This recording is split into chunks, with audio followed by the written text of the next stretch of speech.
As ever, Eddie Cheever's been doing sterling work for Arrows. He's had no fewer than 4 engine failures in practice, but he's used the spare to qualify. Eddie, 12th on the grid. It seems to be a sort of regular occurrence around there. Would you say so?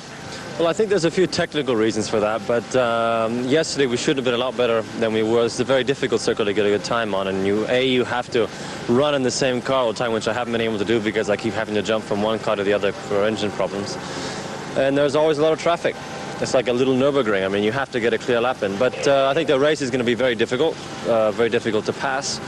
And I think patience will be a virtue that will be prized today.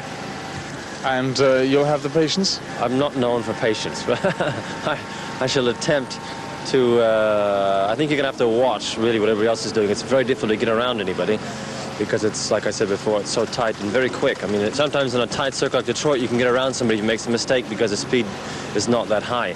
But here, the average is really quite high for the type of circuit it is.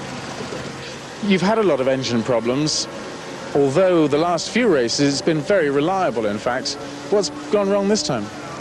Well, in all fairness, I think some of the engine problems I've had here have been down to driver.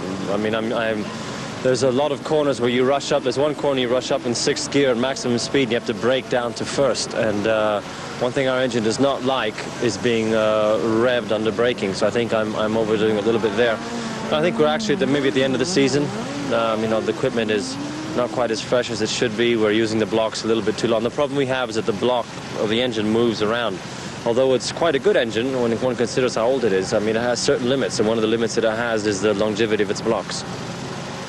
So you should have been higher up on the grid. What about for the race today? How does the car feel for that? Good, good. Like I said, the car's been quite competitive this weekend. The time didn't come.